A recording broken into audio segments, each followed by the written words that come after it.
you. Thank you very much. Did you hear what the cow said to the farmer on a cold winter morning? Thanks for the warm hand. Anyway, it's going to get better, so don't panic on me. I start small. Nice to see all of you. How many of you have never seen me before? This is your first time? Oh, wow, most of you, okay. I keep thinking for sure I'm more famous than that, but, you know, that is the truth. I'm delighted to be here. Been looking forward to it for a long time. And it's nice to be back. You know, I was here not too long ago. It's nice to be invited back. It says something when you're invited back. It doesn't say everything, but it says something.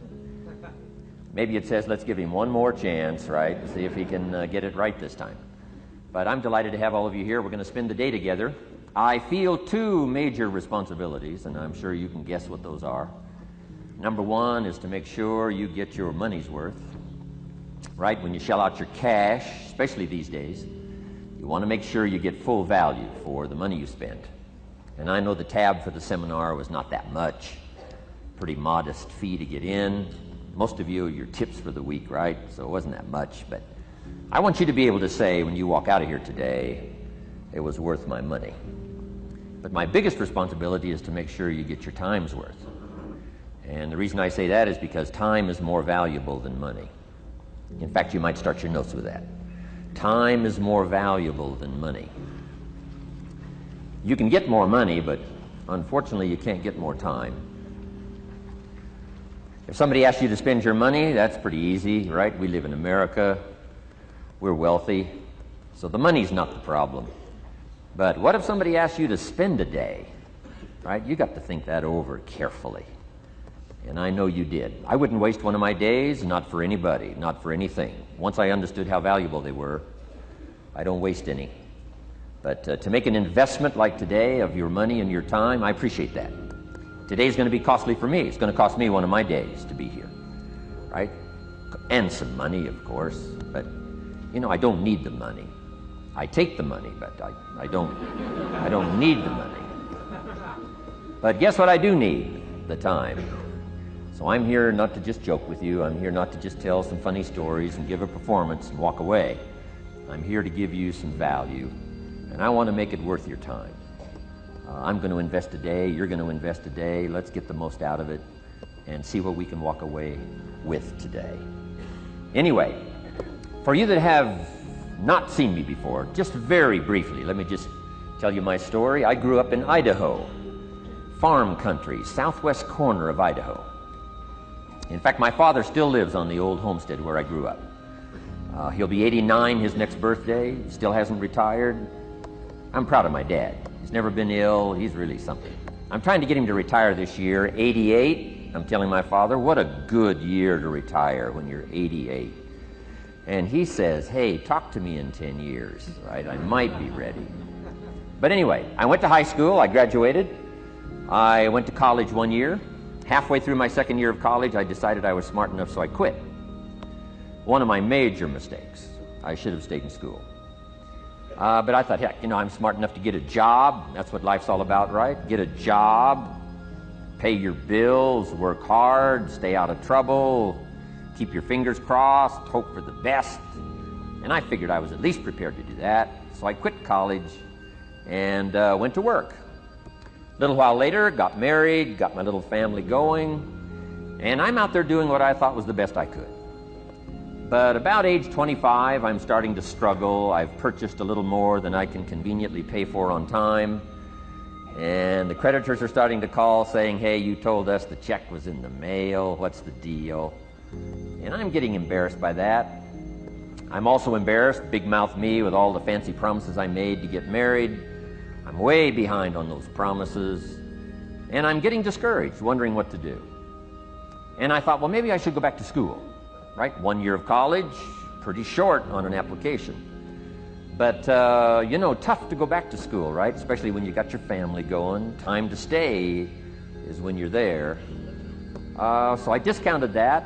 I thought, well, if I, you know, had my own business, that would be the way to go. But, you know, I'm short on money, too much month at the end of the money. If you've ever been there, that's where I was, age 25. So I had to discount that, and I'm discouraged, wondering, where do I go from here? And then the miracle happened for me. Good fortune came my way. And who can explain good fortune? I don't know. Remarkable things that happen to you at a particular time. Sometimes it's just unexplainable how those things happen. One of my friends says, well, hey, things don't just happen. Things happen just. Another good note for your notes. Things don't just happen. Things happen just. And maybe that's it. I don't know. I'm an amateur on life, I guess like most of us are, trying to figure it out, how to make it valuable. But I was ready. And my good fortune was, at age 25, I met a very wealthy man. His name was Mr. Shoaff, Mr. Earl Shoaff. A friend of mine had gone to work for him, and he started telling me about this man. He said, you got to meet this man I've gone to work for. He's wealthy, but he's easy to talk to. And he's got a unique philosophy of life. And the more he kept talking about this man, I thought, well, I've got to meet this man. So sure enough, shortly after that, I had a chance to meet this remarkable wealthy man, and I was impressed. He was wealthy. Sure enough, he was easy to talk to. I was so intrigued, within a few minutes, I said to myself, if I could be like him, farm boy from Idaho, if I could be like him, I'd give anything. And then I thought, if I could just get around somebody like him, and if he would teach me what to do, I would be willing to learn. I'm coachable. And that was my good fortune. A few months later, this wealthy man that I met, Mr. Shoaff, took a liking to me, hired me, gave me a job. I went to work for him. And I spent the next 5 years in his employ. And then, unfortunately, he died at the end of that period, at age 49. His last 5 years, but the first 5 years of my new life, I got to spend with this remarkable man, and my dream came true. He coached me, he taught me. He taught me the books to read. He taught me the disciplines. He taught me the changes to make in my language and personality. And the things he shared with me during that 5 years literally changed my life, turned my life around, changed my income, changed my bank account, changed my future, changed everything. I've never been the same since that unique experience. And I wish he was still alive today, Mr. Shoaff. I'm sure if he was alive today, especially after this seminar, Idaho Farm Boy makes it to Dallas-Fort Worth, full house, standing room only. Pretty awesome, I'm sure. If he was alive, I'd be calling him today saying, you won't believe what's happening to me. I've had a chance now to share with other people what you shared with me. But anyway, how I got here.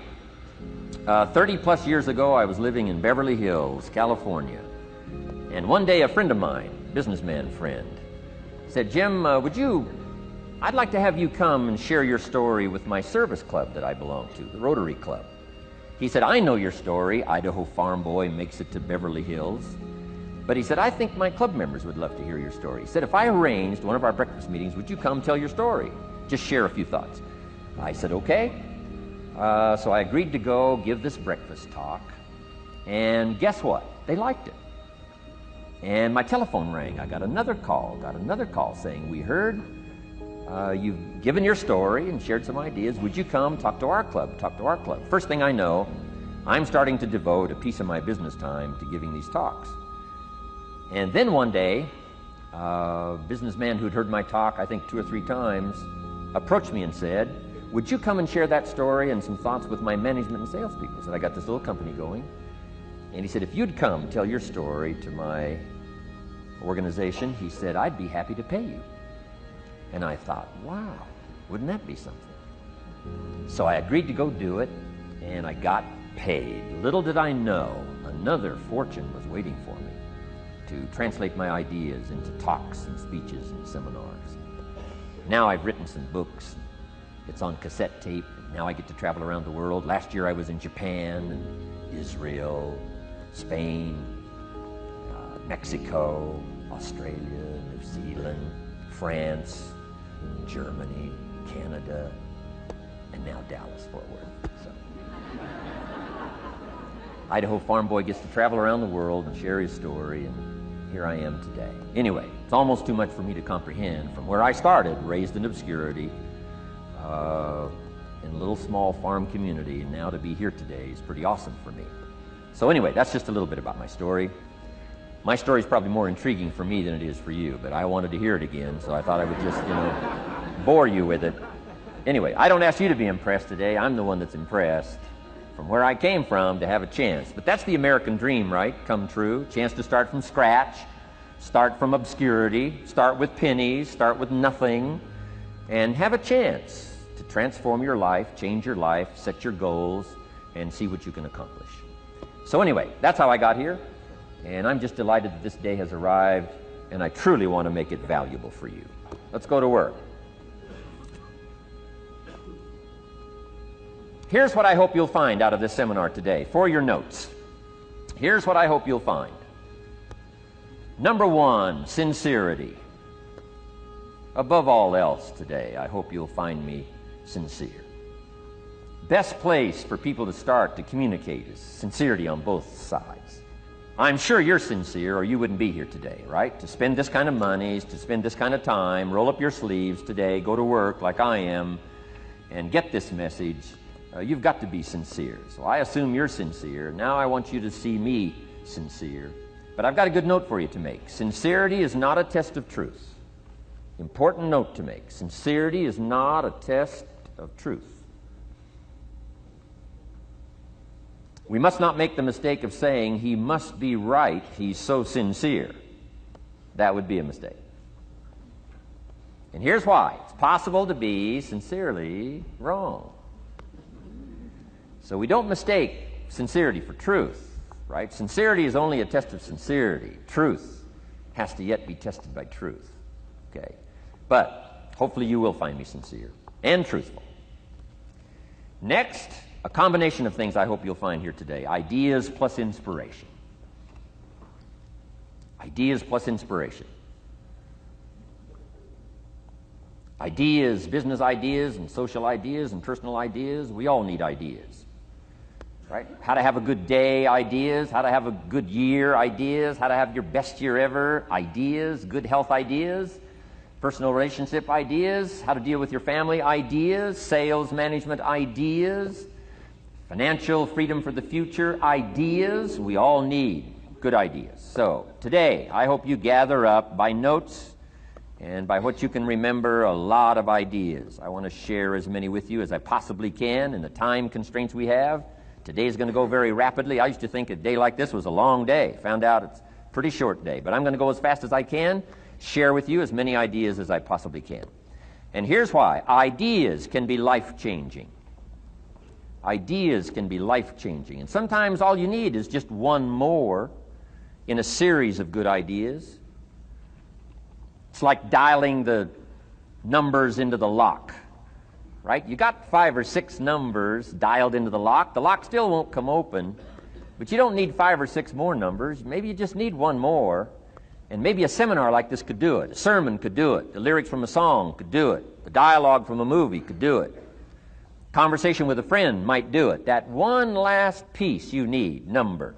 Dial it into the lock, that's it. The lock comes open, there's the door for you to walk through. And maybe this seminar today could furnish that for you. One more idea. I know you've come with a lot already. Sometimes we get the impression, I used to have that I only had this much going for me and I needed this much. Usually not true. And I'm sure not true of this audience, where I find you today, as well-dressed as you look today.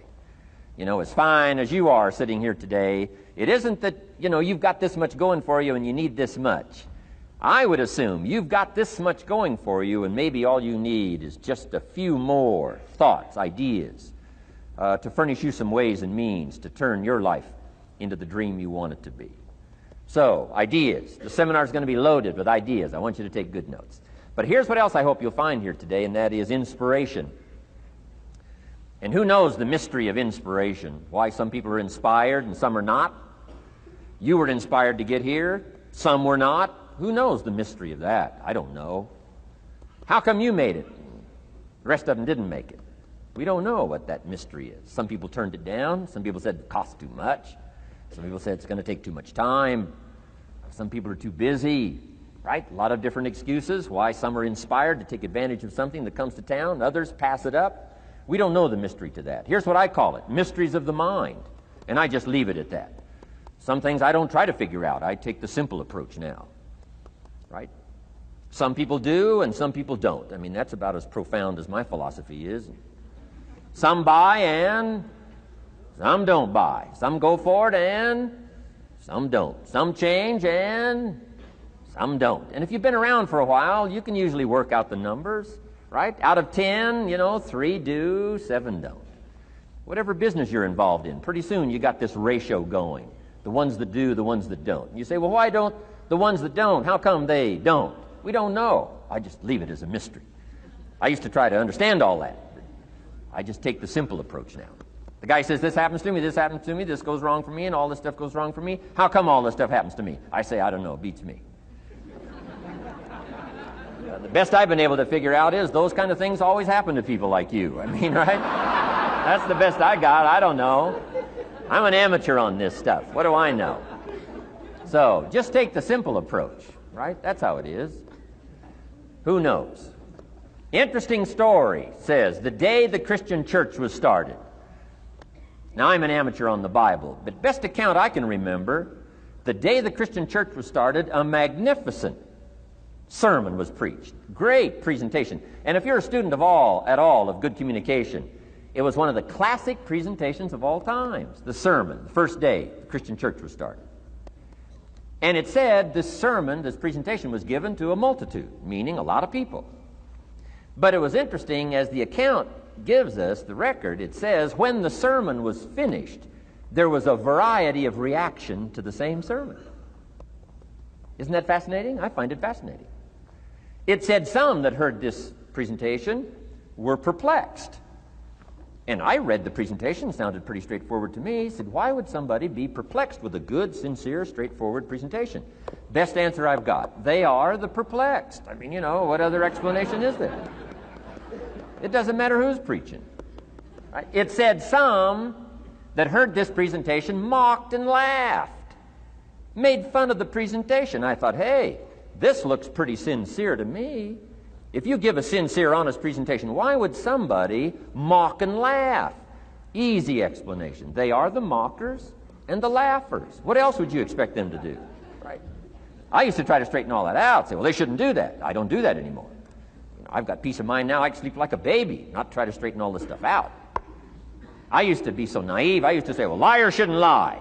See, how naive can you be? Of course they're supposed to lie. That's why we call them liars. They lie. So I don't straighten this stuff out anymore. Anyway, it said some that heard this magnificent presentation didn't know what was going on. And they're usually easy to spot. They're usually saying, what's going on, right? I mean, they don't know what's going on.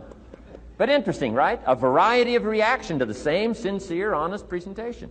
Now, it also says, in wrapping it up, some that heard the presentation believed. And I think that's who the speaker was looking for, the believers. Interesting. Now, it said the number of believers was about 3,000. So, pretty good first day. 3,000. I've had some first days, but I never had 3,000. But anyway, 3,000 were believers. And that's the speaker was looking for the believers out of this multitude. And that's about as close as we can come to understanding the mystery. Some believe, and some mock, and some laugh, and some are perplexed, and some don't know what's going on. And you just have to leave it that way. Why? Because that's the way it's going to be. The way to be brilliant is to find out how it's going to be and then say, here's how it should be. I mean, that's how you become brilliant. So, anyway, who knows the mystery? I call it mysteries of the mind. We don't understand. But I don't try to change it anymore.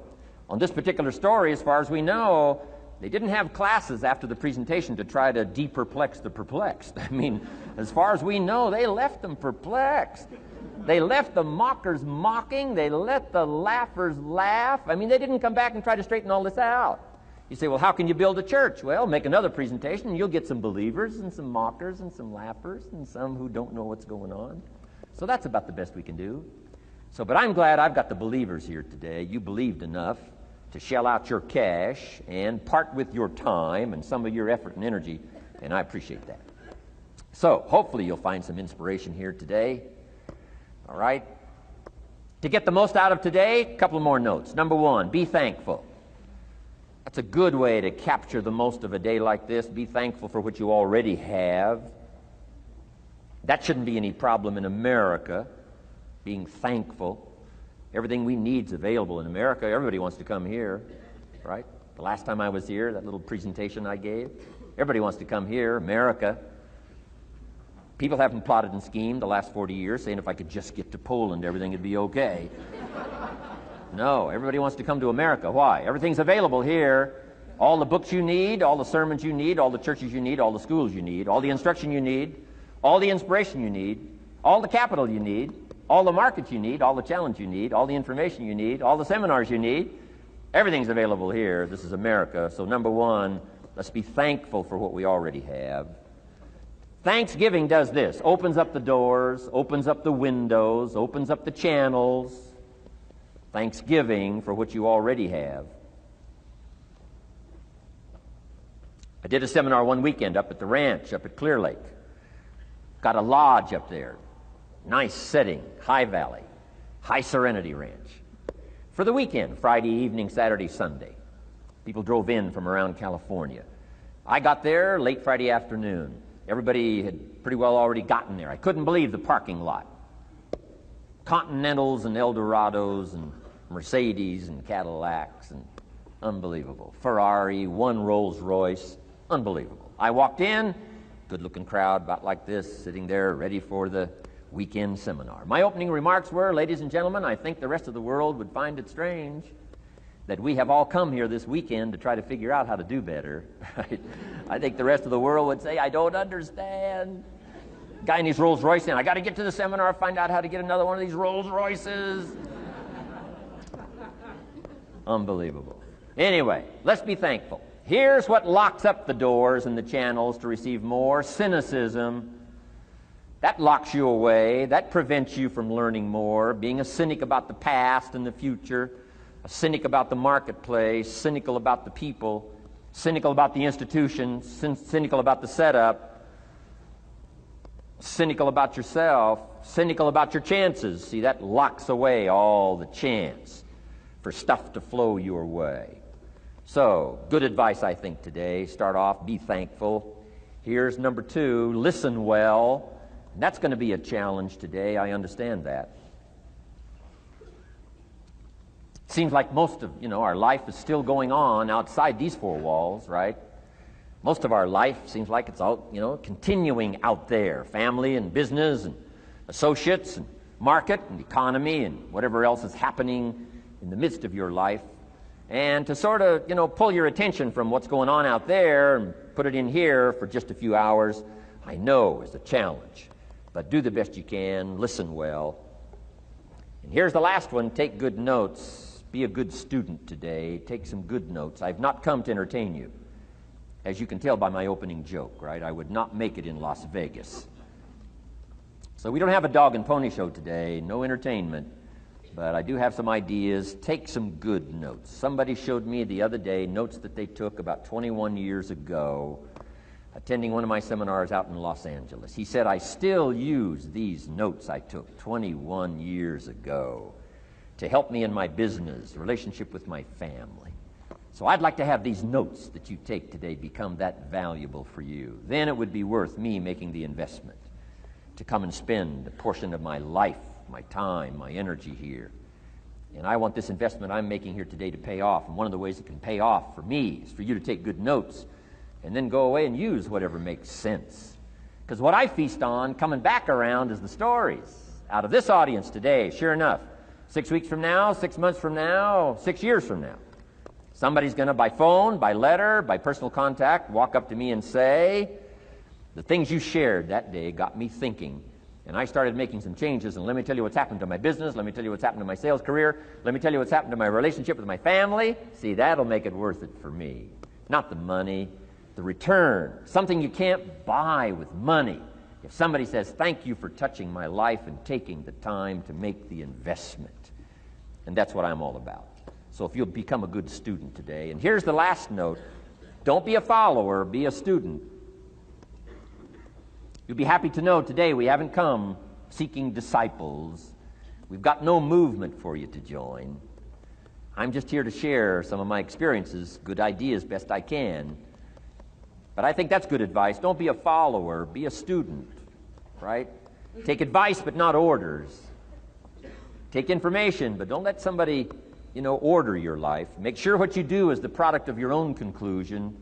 Excellent note to make. Make sure what you do is the product of your own conclusion.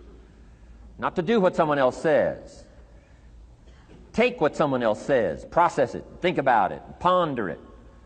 If it makes you wonder, if it makes you think, then it's valuable.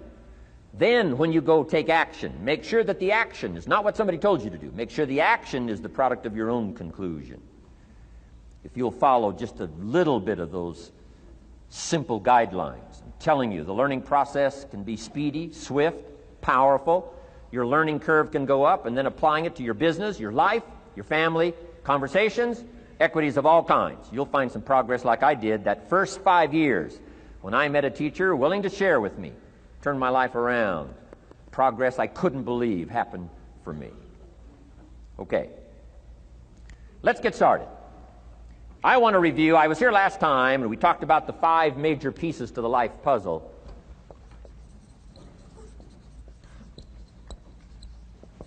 And I just want to review those because it lays such a good foundation for all the rest that I want to share with you today. We got a lot of subjects to cover, so we're going to go rather swiftly, okay? Put on your mental track shoes here and run with me today, because I'm going to deal mostly in concepts. Expect you to, fill in a lot of the details, because I've got a lot to share. I want to get through it all. But let's lay this foundation again of the 5 major pieces. Happens to be the title of my latest book. But I think it is so valuable in laying a foundation. It's some of the things I learned between ages 25 and 30. The teacher who taught me so well. He dealt in these fundamentals, we call these fundamentals. We call these basics. Basics for sports, fundamentals for sports, fundamentals for your business, fundamentals for the way you deal with your family, a few simple things. Few basic things that if you practice every day can make all the difference in the world, how it works out. I boiled it down to 5 major pieces to the life puzzle. Let's just review those. Number 1 is philosophy. Philosophy, as I taught the last time I was here, philosophy, in my personal opinion, is the major determining factor in how your life works out. Philosophy, the major determining factor in how your life works out. Philosophy. To form our philosophy, you got to think. You got to use your mind. You got to process ideas. And this whole process over a lifetime, starting way back here when we were children, schools that we've attended, our parents, our experiences, all this stuff that we've processed by the thinking process helps to develop our philosophy. And in my opinion, each person's personal philosophy is the major factor in how your life works out. Here's what I called it in that last presentation when I was here. It's called the set of the sail. Each person's personal philosophy is like the set of the sail.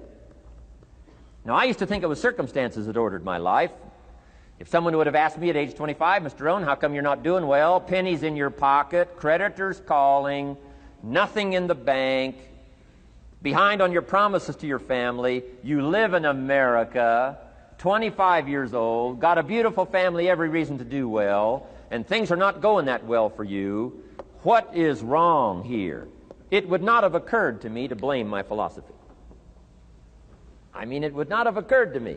Saying, well, I got this lousy philosophy, and that's how come I got pennies in my pocket and nothing in the bank, and things aren't working well. That would not have occurred to me. I found it much easier to blame the government. Much easier to blame the tax problem. I used to say taxes are too high. Top tax rate when I first started paying taxes, 91%. Back then, when your income reached a certain level, all your income over that, 91%. So I used to say that's too high. Now the top tax rate's about 33%. But people are still saying what? Taxes are too. See, but you can't use that anymore.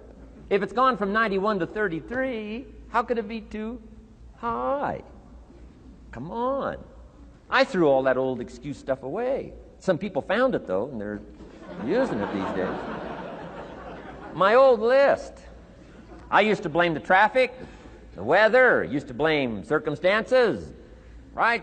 People say I'm too tall, I'm too short, I'm too old, I was raised in obscurity, raised on a farm, parents of modest means, all the stuff.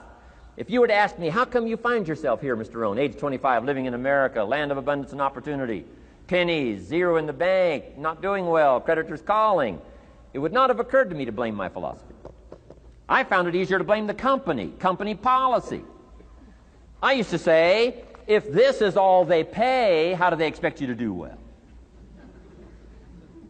So I figured that, my future was going to be tied to what everybody else was arranging, the economy and, interest rates. I used to say things cost too much. That was my whole explanation, not my philosophy, until my teacher taught me better that this is where the problem was, my own personal philosophy. Here's what's exciting about each person's personal philosophy. That's what makes us different than dogs and animals and birds and cats and spiders and alligators. That's what makes us different than all other life forms. The ability to think, the ability to use your mind, the ability to process ideas, and not just operate by instinct. In the winter, I'm telling you, the goose can only fly south. What if south doesn't look too good? Tough luck. It can only fly south. But see, human beings are not like a goose, can only fly south. I mean, you can turn around, go north, you can go east, you can go west, you can order the entire process of your own life. And we do that by the way we think. We do that by exercising our mind. We do that by processing ideas and come up with a better philosophy, a better strategy for our life, goals for the future, okay? Plans to achieve those goals. All this comes from developing our philosophy. Philosophy helps us to process what's available. Well, when we get here, we got seed, and we got soil, and we got some rain, and we've got some what? Sunshine, and we've got some seasons, and what? The miracle of life. Now, the key is, what do you do with all this stuff?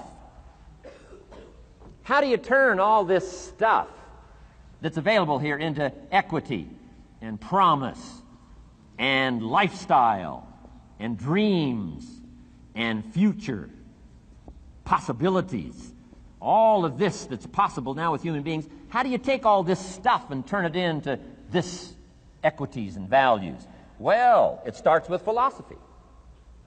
What is the seed? What is the soil? What is the sunshine? What is the rain? Is it possible to take some of each of all the stuff that's available and turn it into food and turn it into value and turn it into nourishment, and turn it into something spectacular and unique that no other life form can do? And the answer is yes. But you cannot deal with all this stuff and what to do with it unless you start refining your philosophy. Think, use your mind, come up with ideas, and strengthen your philosophy. So the seed and the soil and the rain and the sunshine, this is called, the economy and the banks and the money and the schools and everything that's available out there, processing information, what to do with all that, and turn it into equity and value. That is the major challenge of life, my personal opinion. So each person's personal philosophy now is going to determine what you're going to do with seed and soil and sunshine and rain and miracle, the change of seasons. That's it. My personal opinion. Each person's personal philosophy is like the set of the sail. That's what this seminar is for today. Help you to trim a better sail. You don't need a better economy.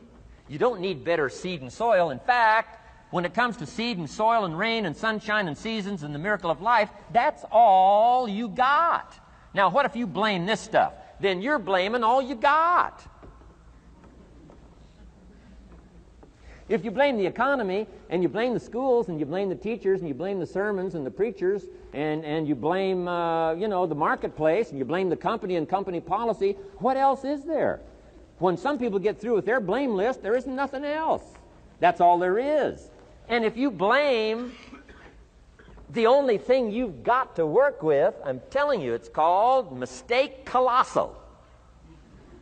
In not understanding that that's all you've got to work with. And if this is all you've got to work with, then you don't change the seed, and you don't change the soil, and you don't change the rain, and you don't change the sunshine, you don't change the seasons. Right? Guy says, I'll take 3 springs, 4 summers, 9 falls, no winters. No, you can't fool with this stuff. You got to take it like it comes. Then what do you change to make your life work well? You got to start with your philosophy. Guess what I had to do at age 25 in order to change my own future? I had to change my mind. I had to change my thinking. I had to change my philosophy. I was messed up on what was causing my problem. And once I got that straightened out, that all the stuff I blamed, the government and taxes and the marketplace and the economy and things cost too much, negative relatives, cynical neighbors, once I got rid of that and started going for where the real problem was, which was me, I'm telling you, my life exploded into change. My bank account changed immediately. My income changed immediately. My whole life took on a whole new look and color immediately. And the early results I got from making these philosophical changes tasted so good, I've never stopped the process from that day until this. And I'm telling you, with a little consideration of the refinement of your sail, by setting a better sail, refining your philosophy, your whole life can start to change from today on. You don't have to wait till tomorrow. You don't have to wait till next month. You don't have to wait till spring. You don't have to wait till 93. You can start this whole process immediately. I recommend it. Now, some people do so little thinking, they don't even have their sail up. I mean, you can imagine where they're going to wind up at the end of this week, at the end of this month, at the end of this year. Now's the chance to change, process all this information. So number one is philosophy. Okay. And we dealt with all that, where we get ideas from personal experience, from other people's experiences. I don't want to get into all those details because we covered that the last time I was here. But philosophy, that's number one, my personal opinion. Each person's personal philosophy. Here's the definition of success and failure. Just make this note. Here's failure. A few errors in judgment